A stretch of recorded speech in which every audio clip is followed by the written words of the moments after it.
Colleagues, imagine for a moment that you are a teenager again. And imagine you've been beat, molested, neglected, abused, and someone comes along and pulls you out of that environment. And they put you somewhere and they tell you that you're going to be safe. And imagine that in that new environment, again, you are neglected and beat and molested.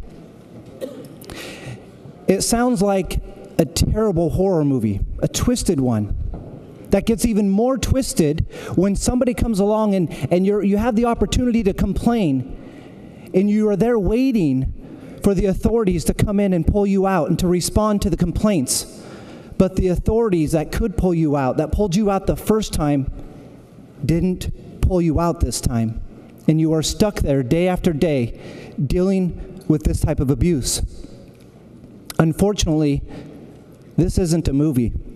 This is what's happened to some of our children in foster care over the last year, over the last several years. And unfortunately, our Department of Human Services, the Child Welfare Division, didn't respond to complaints when they found out about them. And the leaders in that organization played a little bit of a responsibility hot potato, tossing it back and forth, wondering who's going to do something, and nobody did anything. Fortunately, things have come out, and we have put a stop to that. But this bill is about protecting children in foster care. This bill is not about those providers. This bill is about the greatest tragedy in this scenario is the failure to act by the agency when they found out about these issues. And so here's a couple of my favorite parts about this bill. Thank you all of you who waived the reading of this so we didn't have to read the whole bill, because there's a lot of complex stuff in there. But let me highlight a few of the key parts of this bill. Number one is we are actually directing the Department of Human Services, their Child Welfare Division, on what we want them to do.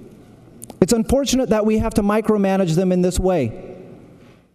But we are doing that with this. We've discovered that we do have to, and so we're going to. And we've also told them how we expect them to respond. And in fact, we're telling them in this bill that if you don't respond, it is criminal. We have to do something. We're also telling them that when we're out there licensing providers, that we expect you to follow through on those licensing. Those licenses, it's critical. It should be common sense. But we're making sure that they have the power and the authority to move forward and the resources with this bill to make sure that they can act on these things. Our children deserve better than what they received. And so to those children who went through this, I am so incredibly sorry that our leaders didn't act. We are acting now. And colleagues, we don't stop here. Between this bill and the commission bill that we passed, this is just the start. Our children deserve better, and they're going to get better. So please vote yes on this. Representative Stark, do you wish to close?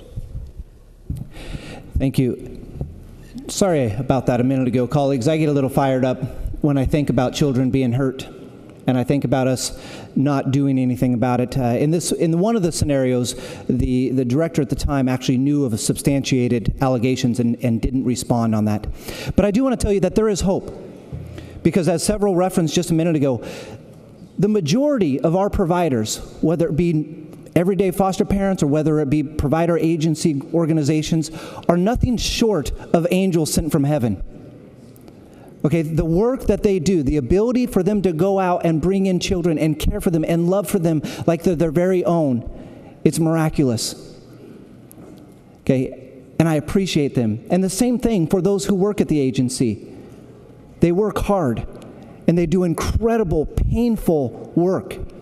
And so I appreciate them. And I want to tell you guys, there is hope for a culture change. We're changing legislation here, but the change of the culture has to happen from within. And I want to give you hope on that. The interim director, Clyde Psyche, has been so incredibly responsive to all of these conversations and really is digging in and making a difference and working on that culture as well. So as we work on policy, just know the culture there, we are working on that as well. And I want to say thank you to all you out there who are taking care of these children and who are doing such a phenomenal job. Thank you, and again, I encourage your yes vote.